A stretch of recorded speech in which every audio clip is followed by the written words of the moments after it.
মানবিক মানুষ হয়ে জগতে পুণ্যের আলো ছড়াও বাজান ছেলেকে নিয়ে এমন মন্তব্য করেছেন পরীমণি।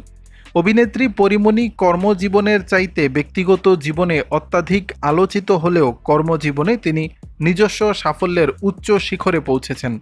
ব্যক্তি জীবনে প্রেম করে বিয়ে করেছিলেন অভিনেতা শরীফুল রাজকে। এরপর তাদের কোলজুড়ে আসে ছেলে শাহিম মোহাম্মদ রাজ্য।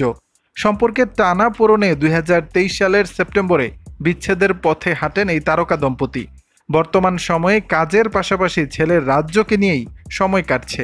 বিভিন্ন সময় ছেলের সঙ্গে কাটানো খুনসুটির নানা মুহূর্ত সামাজিক যোগাযোগ মাধ্যমে শেয়ার করে থাকেন।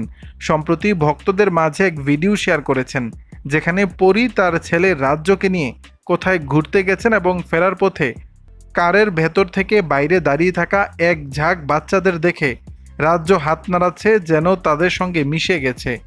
ভিডিওর ক্যাপশনে অভিনেত্রী লিখেছেন, আমি ওর মধ্যে এখনই একটা স্টারডম দেখতে পাই। ভীষণ রকম লিডারশিপ ব্যাপারটাও তার মধ্যে আছে। খুব সহজে সবার সাথে মিশে যাওয়ার একটা দারুণ গুণ তার এই ছোট্ট থেকেই হচ্ছে।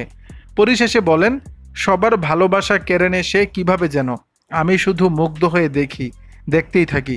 একজন মানবিক মানুষ হয়ে জগতে পুণ্যের আলো ছড়াও বাজান, আমার দোয়া রইল। সে পোস্টের কমেন্ট বক্সে ভক্ত অনুরাগীর পরী ও তার ছেলের জন্য দোয়া ও ভালোবাসার সিক্ত রয়েছে।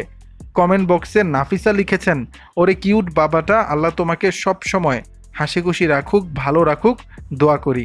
দর্শক, বিষয়টি নিয়ে আপনাদের মতামত জানাবেন নিচের কমেন্ট বক্সে।